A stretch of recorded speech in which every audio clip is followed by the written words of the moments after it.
If you think cold is just a number, think again. The moment I opened the front door, a blast of icy air slammed into me like a steel wall, my breath crystallizing instantly, frost clinging to the edges of the windows, every surface coated in a thin layer of ice. My house, normally warm and humming with the quiet rhythm of a working heating system, was dead silent, the vents cold and lifeless. I pressed my hand to the thermostat, disbelief burning hotter than the winter chill. It read nothing but the room temperature, hovering at a bone-chilling 0 degrees Fahrenheit, outside already dipping to minus 15 degrees Fahrenheit. The notice on the counter caught my eye, a crisp envelope stamped with the HOA seal, and I knew before I even opened it what awaited inside. Linda Whitmore, the president of our homeowners association, had done it again, cutting off the heat across my home without warning or explanation, her signature mark of control smudged across the paper in cold ink. I'm Ethan Cooper, mechanical engineer, problem solver, and lifelong tinkerer, and I've spent years learning how systems work from the ground up, from the gas lines beneath my feet to the wiring behind walls. And right now that knowledge was the only thing standing between me and the creeping frostbite threatening my family.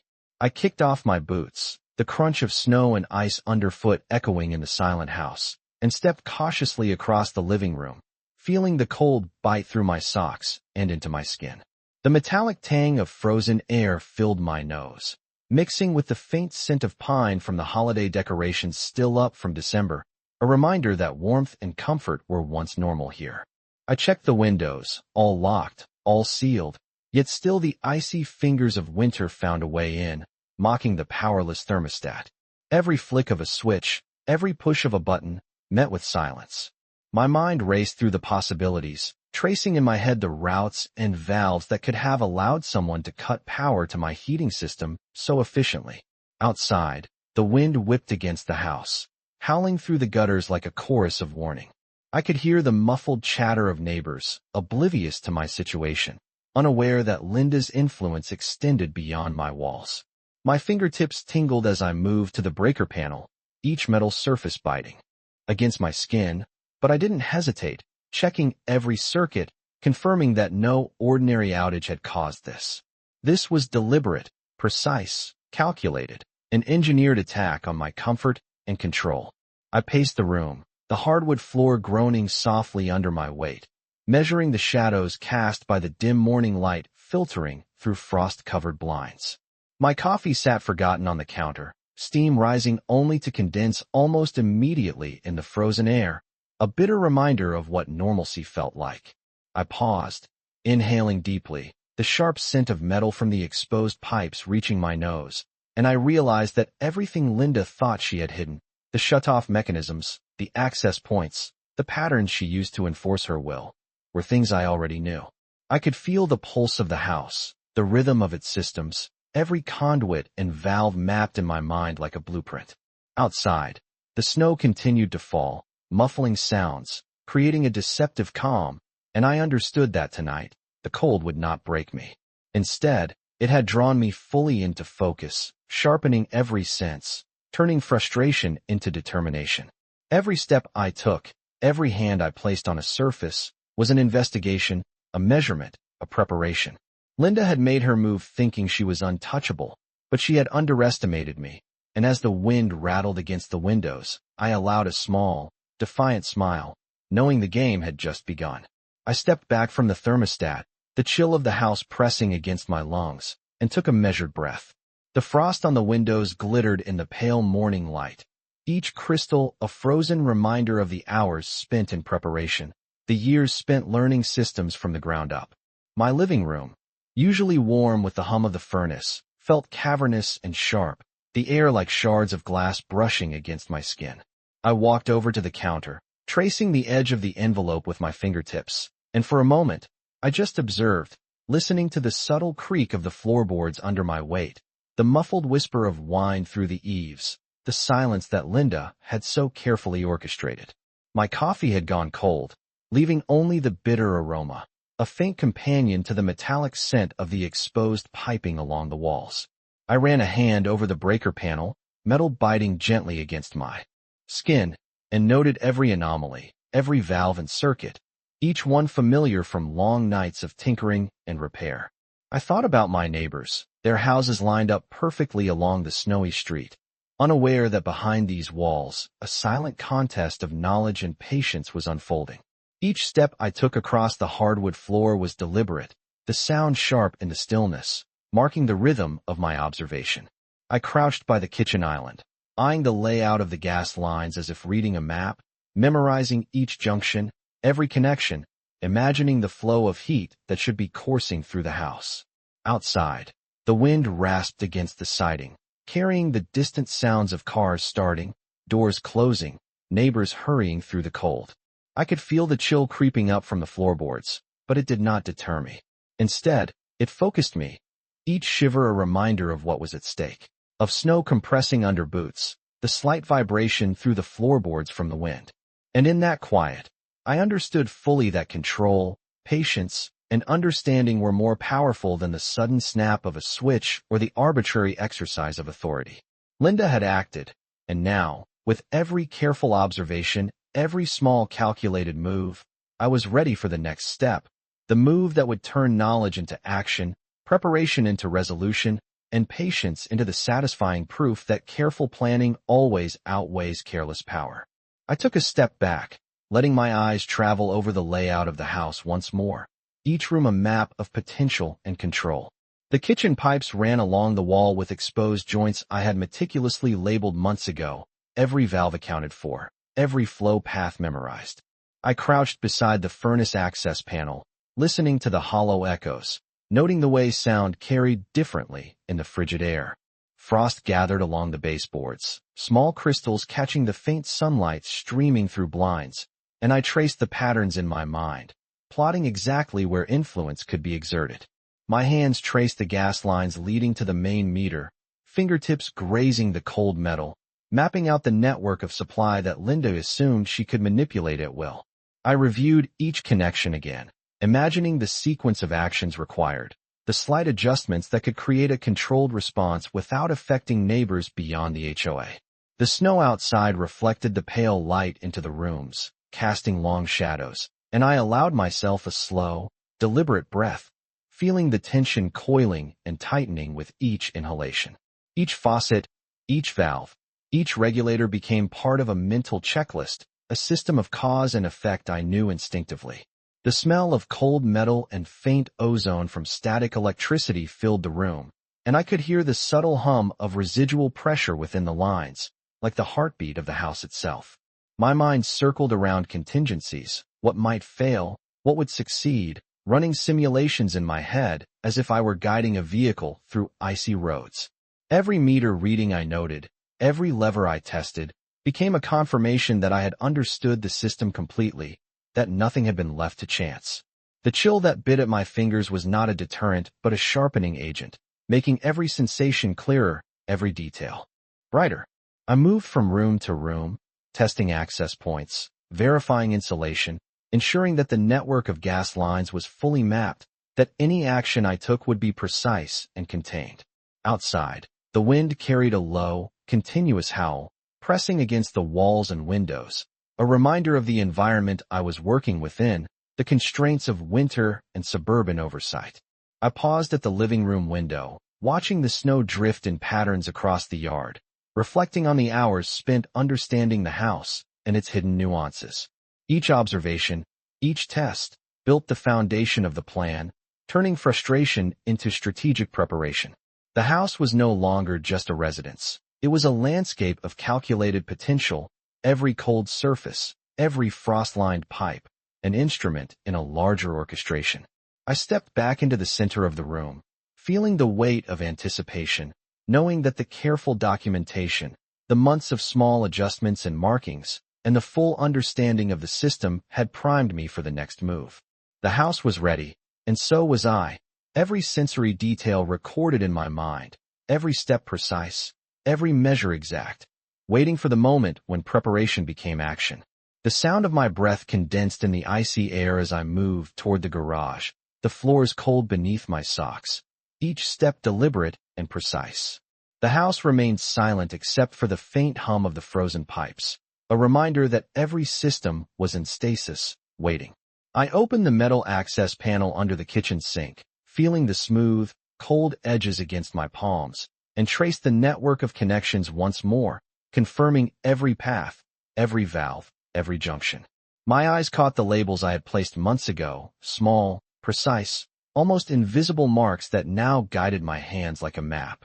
Outside, snow drifted across the driveway, the wind slicing through the trees in a low, constant moan that pressed against the walls, rattling the blinds and making the frozen surface of the porch glisten like glass.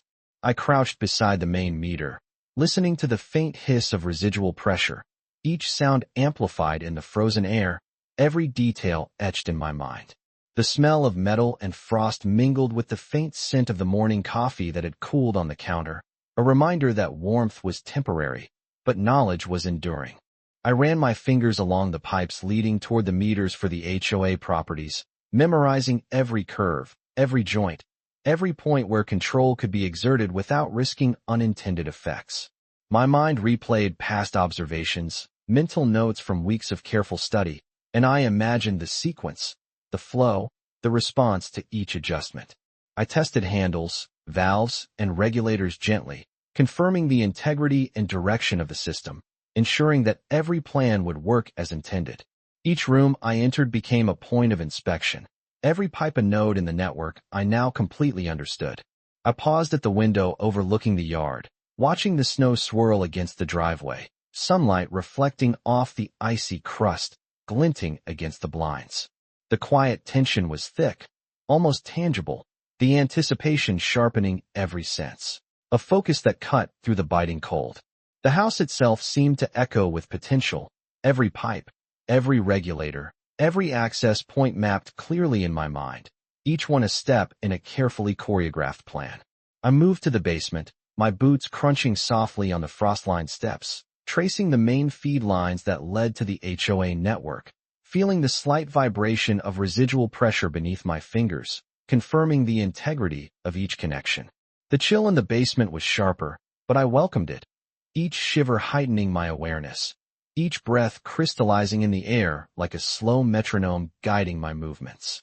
I crouched beside the main junction, fingers brushing the valves, noting their alignment, checking for any signs of tampering or prior adjustment. The metallic scent of the pipes mixed with the faint aroma of lingering coffee upstairs, a strange contrast of warmth and cold that seemed to heighten the senses further. I stepped back and observed the layout once more, seeing the invisible threads of the network, the paths of flow, the subtle interactions that would determine the outcome of any action.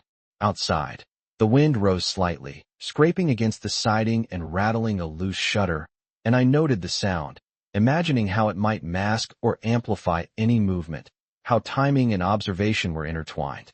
My fingers traced the markings I had made months earlier, tiny indicators that only I would recognize, each one a marker of knowledge, of preparation, of patience.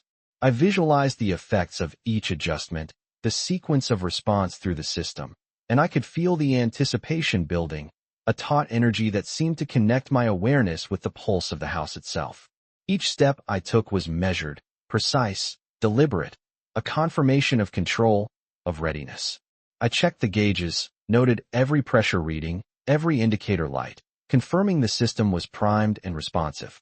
My eyes flicked to the windows, watching the slow drift of snowflakes, each one silent, each one marking time as the neighborhood moved in its unaware rhythm. I felt a quiet satisfaction in the precision of my planning, the way every detail, every observation, every measure of understanding had brought me to this moment. The house, the cold, the silence, and my preparation converged into a state of readiness, a controlled tension that promised the next step would be executed with clarity, with certainty, and with the knowledge that every subtle observation made now would determine the outcome when the action began. I stood there for a long moment with my hand resting on the cold metal junction, feeling the faint vibration inside the pipe like a distant pulse moving through the network. The basement air smelled of iron and dust and winter, that sharp frozen scent that settles into old concrete when temperatures drop below zero. My breath hung in front of me like fog while my mind replayed the entire layout of the neighborhood gas grid. I had not learned this system overnight. Months earlier, Back when everything was still calm, I had spent quiet evenings studying the service diagrams that the county posted publicly for infrastructure planning. Most people never noticed those documents, but to an engineer they were like blueprints to a hidden city beneath the street. Every supply line, every pressure regulator, every shared distribution node connecting the 42 homes managed by Linda Whitmore's Homeowners Association. I remembered the moment it first clicked in my mind weeks ago while I was reviewing the layout at my kitchen table. The HOA homes were not supplied individually from separate lines like older neighborhoods. Instead, they shared a clustered distribution branch that split off from the municipal feed about 200 feet down the street near the maintenance access hatch by the sidewalk. One control valve regulated the entire branch before the gas separated into smaller residential lines. That design made maintenance easier for utility crews, but it also meant the entire section behaved like one controlled system. I crouched beside the meter again and slowly exhaled, watching the fog of my breath swirl in the cold air while the idea fully solidified in my mind. Linda believed she had control because she knew how to shut off service to a single house through the HOA contractor. What she never realized was that the neighborhood grid itself followed a completely different hierarchy of control. I ran my fingertips along the copper pipe again, feeling the texture of frost forming along its surface, and mentally traced the route beneath the ground out toward the street. 200 feet of buried line. One access hatch. One municipal control point designed for emergency shutdown during inspections or repairs. My heart beat a little faster, not from anger, but from clarity. Outside the basement window, the wind pushed a fresh sheet of powder across the yard, soft grains of snow sliding like sand over glass. I could hear a neighbor's furnace humming faintly through the walls, proof that warmth still flowed through the HOA network even while my house sat silent and frozen. That sound sharpened my focus. I walked slowly back upstairs, boots tapping softly against the wooden floor, and looked out through the frosted blinds toward the quiet suburban street. The maintenance hatch was visible from my front window, half buried under snow beside the curb, a dull circular plate that most residents probably walked past every day without thinking about it. To them, it was just part of the sidewalk. To me, it was a master switch hidden in plain sight. I rested my hands on the kitchen counter and watched the wind drift across the road again. Every observation I had made that morning aligned perfectly with the map in my head. Every label I placed months ago, every measurement I checked in the basement, every quiet moment studying the grid had led to this realization. Linda believed she understood power in this neighborhood because she controlled paperwork and contractors. What she never understood was that real control lived in the systems beneath our feet, in the valves and regulators and quiet mechanical logic that governed the entire street. And for the first time since the heat went silent, I could finally see exactly where the balance of power truly sat. The moment the plan became clear, the cold inside the house stopped feeling like an enemy and started feeling like a clock. Every minute without heat sharpened my focus. I pulled on my heavy coat, the fabric stiff from the frozen air inside the hallway, and stepped out onto the porch. The cold outside was brutal, the kind that stings the inside of your nose and makes every breath feel like needles. But at least out here the wind moved, alive and loud against the quiet street. Snow covered the neighborhood in a smooth white sheet, the kind of stillness that only happens when temperatures drop far below zero. Most of the houses around me had their lights on, thin trails of steam rising from their roof vents where furnaces were running strong. 42 homes, warm and comfortable, connected to the same branch line I had just studied in my basement. I walked slowly down the driveway, boots crunching through the frozen snow, the sound sharp and rhythmic in the silent morning. Each step carried me closer to the round steel maintenance hatch set into the sidewalk near the curb. It looked ordinary, half covered in frost, the city seal faintly visible through a thin layer of ice. I had passed it hundreds of times over the years without thinking about it. Just another piece of municipal infrastructure hiding in plain sight. Now it looked different. Now it looked like the center of the entire neighborhood. I brushed the snow off the lid with my gloved hand and knelt beside it, my breath drifting in pale clouds across the frozen metal.